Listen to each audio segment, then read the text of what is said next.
अस्सलाम वालेकुम स्टूडेंट। आज की इस वीडियो में हम डिस्कस करेंगे कैंसर के हवाले से।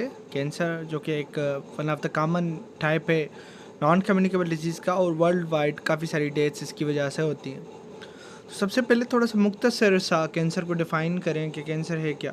तो basically cancer is the uncontrolled और unchecked growth of the sales.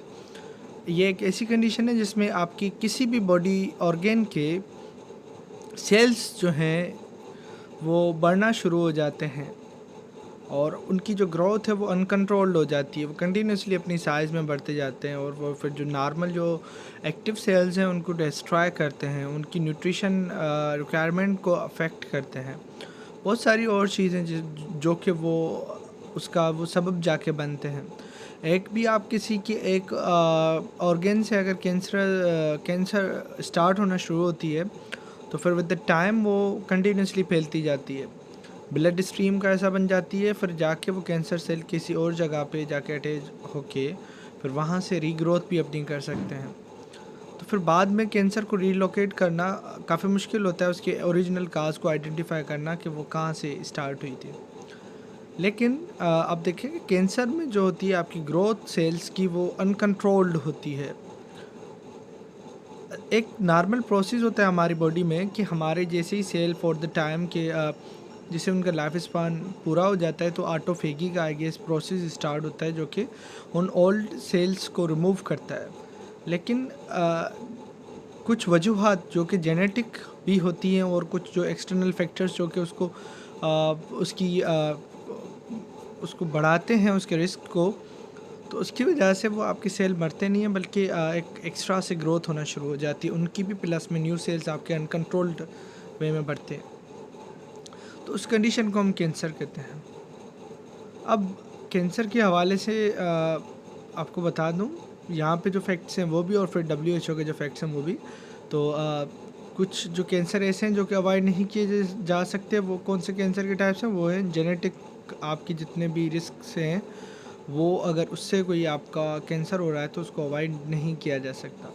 30 to 50% आपकी जो कैंसर्स हैं वो प्रिवेंट की जा सकती हैं, उनसे बचा जा सकता है। कौन सी चीज़ें करके उनसे बचा जा सकता है? Avoiding tobacco, limiting alcohol use, getting immunised against cancer causing infection. ये वो चंद एक तरीके हैं जिनको आप यूज़ करके हम कैंसर से बच सकते हैं। और WHO के जो की फैक्ट्स जो कि WHO इस हवाले से बताता है, वो थोड़ा सा डिस्कस करते हैं। सबसे पहले आप देखें, ये WHO की साइट है, तो ये कैंसर के हवाले से कौन से फैक्ट्स बताता है। तो WHO के हिसाब से cancer is the second leading cause of the death globally, and it is responsible for an estimated 9.6 million deaths in 2018। कि कैंसर जो है वो दूसरा सबसे बड़ा सबब है अमवात का, और इसकी वजह से, कैंसर की वजह से 96 लाख लोग मारे गए 2018 में। और मज़ीद इस हवाले से कहता है कि 70% जो डेथ्स हैं आपकी कैंसर की, वो या लो इनकम या मिडिल इनकम के जो ममालिक थे उनमें हुई। Around 1/3 of the cancer of the deaths from cancer are due to the 5 leading behavioural and dietary risk. कि आपका जो एक तिहाई जो डेथ्स हुई हैं टोटल 9.6 मिलियन की, अगर आप 1/3 कर दें, 9.6 मिलियन का तीसरा हिस्सा ले लें, तो वो जो डेथ्स हुई हैं वो 5 ऐसे मेजर इंसान के खुद के behavioural and dietary risk factor हैं जिसकी वजह से हुई है। कौन से हैं? High body mass index. Body mass index का सही नहीं होना, मतलब आपकी बॉडी की साइज़ कितनी है उसके हिसाब से आपका मास कितना है। आप कद के छोटे हैं लेकिन आपका मास बहुत ज़्यादा है, तो मतलब आपका BMI सही नहीं है। Low fruit and vegetable intake, lack of physical activity, tobacco use, alcohol use, ये 5 ऐसे फैक्टर्स हैं जो कि मेजर जो है ना, वो जाके बाद में उसका सबब बनते हैं कैंसर का।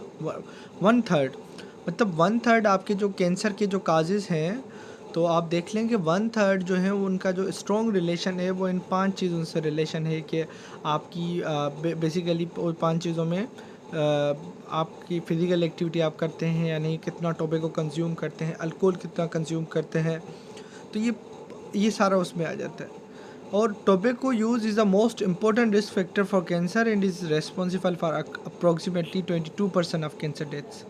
कि टोबैको की वजह से जो स्मोकिंग जितने भी बंदे करते हैं आप देखें, और वो हमेशा यही कहते हैं कि नहीं स्मोकिंग से कुछ नहीं होता, और कुछ तो लोग ऐसे भी होते हैं जो कि चिल आउट करने के लिए भी स्मोकिंग करते हैं। लेकिन देखेंगे आपकी 22% कैंसर्स जो है ना वो डेथ वो टोबैको की वजह से होती है। चलें कुछ और अब देखें, कैंसर तो है, तो फिर कैंसर के बहुत सारे और भी टाइप्स हैं। कौन कौन से टाइप्स है? लंग कैंसर है, ब्रेस्ट कैंसर है, कोलो कोलोलेक्ट्रल है, सही है, और प्रोस्टेट है, स्किन कैंसर है और स्टमक कैंसर है। तो अब देखेंगे कैंसर हमने पहले ही डिस्कस किया कि 9.6 मिलियन डेथ्स हुई थी 2018 में। तो कॉमन टाइप कौन से हैं? वो अपना लंग कैंसर 2.09 मिलियन केसेस इसके 2018 में आप मतलब के आइडेंटिफाई हुए थे लंग कैंसर के। ब्रेस्ट कैंसर के भी 2.09 मिलियन के कैंसर केसेस आइडेंटिफाई हुए थे। कोलोरेक्टल के 1.8 मिलियन। कोलोरेक्टल बेसिकली आपका जहाँ पे कोलोन होता है उसमें जब एक्स्ट्रा ग्रोथ होती है तो उसको हम रेक्टल कैंसर कहते हैं। लार्ज इंटेस्टाइन मेरे ख्याल से हमारे स्मॉल इंटेस्टाइन का पार्ट होता है। स्किन कैंसर है, फिर स्टमक है, उससे भी काफ़ी सारी डेथ्स हुई हैं। अब आ जाते हैं कि कैंसर होता किस वजह से। आप देखें कि ज़ाहिर बात है अनकंट्रोल सेल ग्रोथ तो है, लेकिन होती क्यों है? तो इसका जो मेन काज जो भी जो कि मुझे ज़्यादा बेहतर समझ में आया वो यही है कि आपके जीन्स में कुछ माल फंक्शनिंग हम कह लें या कुछ ऐसी चीज़ का हो जाना जो कि फेवर करे आपकी फर्दर सेल्स की ग्रोथ को, अनकंट्रोल्ड ग्रोथ को।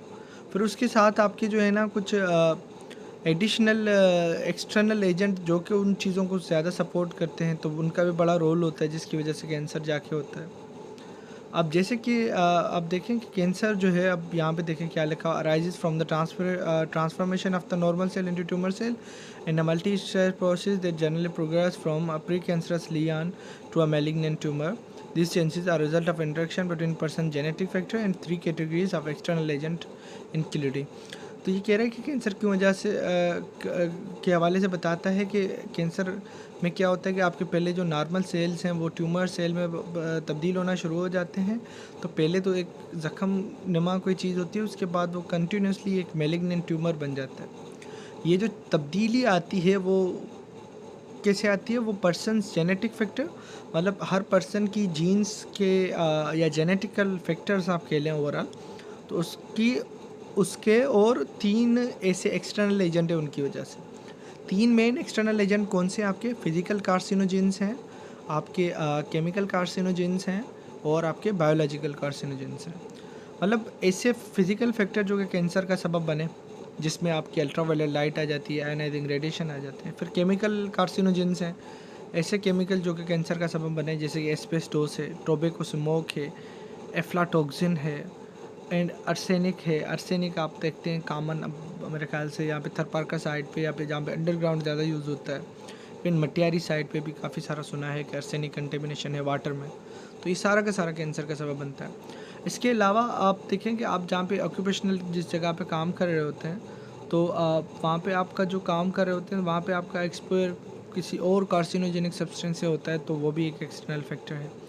फिर कुछ ऐसे वायरसेस, बैक्टीरिया, पैरासाइट्स हैं जिनका इन्फेक्शन आगे जाके कैंसर में तब्दील हो जाता है। तो ये वो रिस्क फैक्टर हैं WHO के हिसाब से जिनकी वजह से कैंसर होता है। लेकिन जो मेन चीज़ है वो आपकी, वो आप देखें कि वो मेन चीज़ क्या है, वो अपना वो जेनेटिकली उसका बड़ा इन्फ्लुएंस होता है। एक और साइड से मैंने जो आपको बताना चाहे तो इन्होंने डिवाइड किया है रिस्क फैक्टर को बायोलॉजिकल में, इन्वायरमेंटल में, ऑक्यूपेशनल में और लाइफस्टाइल रिलेटेड में। अब ये थोड़ा ज़्यादा अप्रोप्रिएट क्लासिफिकेशन देता है कि आप देखेंगे बायोलॉजिकल इंटरनल फैक्टर्स आपके, जैसे कि एज, जेंडर या इनहेरिटेड जेनेटिक्स डिफेक्ट आ गई या स्किन टाइप आ गई, तो ये वो सारे आपके बायोलॉजिकल फैक्टर हैं जो कि स्किन कैंसर का रिस्क फैक्टर हैं। मतलब वो रिस्क फैक्टर हैं जिनकी वजह से कैंसर होने के चांसेस ज़्यादा हो जाते हैं। उसके बाद इन्वायरमेंटल के बहुत सारे हैं, अब उसमें आपका न सिर्फ आपका उसमें यूवी रेडिएशन और रेडान या ये आ गए, बल्कि पार्टिकुलेट मैटर और भी माहौल के जो और सारे फैक्टर्स हैं वो भी आ जाते हैं इसमें, जो कि कैंसर का सबब बनते हैं। ऑक्यूपेशनल रिस्क फैक्टर, जहाँ पे आप काम कर रहे होते हैं वहाँ पे आपका मुख्तलिफ़ अक़साम के केमिकल से आपका एक्सपोयर होता है, तो वो अगर आपके केमिकल एज सच हैं कि कार्सिनोजेन्स हैं तो आपको कैंसर होने के चांसेस बहुत ज़्यादा है।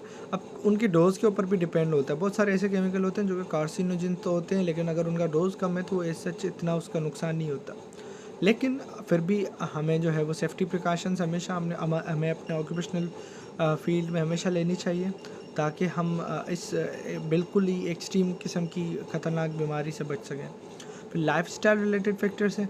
अब लाइफ़स्टाइल में टोबैको यूज़ आ जाता है, अल्कोहल यूज़ आ जाता है और भी काफ़ी सारी चीज़ें आ जाती हैं। तो ये सारी चीज़ें जो हैं ये रिस्क फैक्टर्स हैं जो कि कैंसर का होने में ज़्यादा वो उसको हेल्प आउट करती हैं। अच्छा, तो आपकी जो डिफरेंट कॉमन कैंसर की टाइप्स हैं, अब उनके ऊपर आ जाते हैं। कैंसर की जो कॉमन टाइप्स हैं, हमने उसकी की फैक्ट्स वगैरह डिस्कस कर लिए।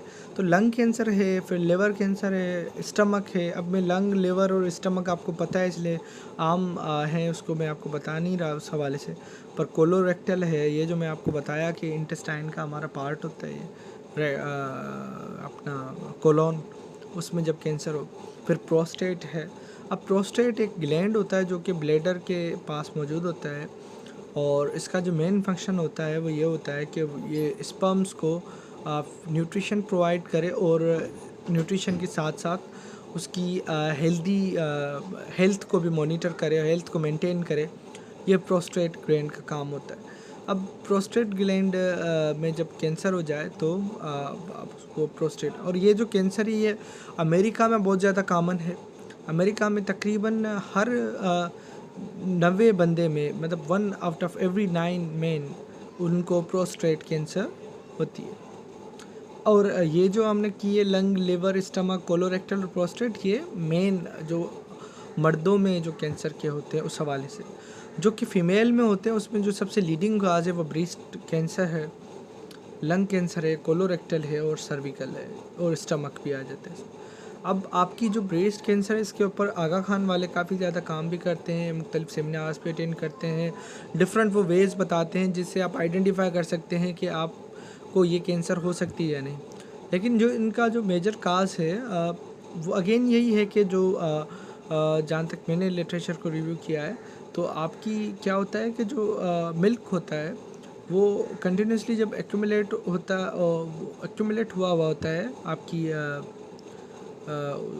तो वो ब्रेस्ट में, तो वो क्या करता है, वो आगे जाके वो अनकंट्रोल्ड ग्रोथ करा देता है। तो ये जो है वो फिर आगे जाके ब्रेस्ट कैंसर का सबब बनती है, और पाकिस्तान में इस हवाले से काफ़ी सारा चल रहा है। इसके अलावा आपको बता दूं जो कैंसर है ये काफ़ी एक पुरानी बीमारी है, ये ऐसा नहीं कि नहीं आई। इवन 1600 BC में भी कहा जाता है कि इजिप्टियन जो है वो आपको लिटरेचर से इस हवाले से मिलता है कि कैंसर के हवाले से कि कैंसर होती थी या क्या। उसके बाद भी मुख्तलिफ डेवलपमेंट इसमें होती रही। 16 या 17 सेंचुरी में जाके इसको बॉडी को जो है ना वो कट वगैरह करना या इसके हवाले से करना, वो फिर प्रोसेस किए गए डिफरेंट। तो cancer is one of the deadly causes, और यह अवॉइड की जा सकती है। काफ़ी सारी 50% तक भी आप अवॉइड कर सकते हैं अगर आपका हेल्दी लाइफ स्टाइल है, और आप जो है वो एक्टिव हैं, आप अल्कोहल कंज्यूम नहीं करते, आप टोबैको कंज्यूम नहीं करते, तो you can avoid cancer to the larger extent.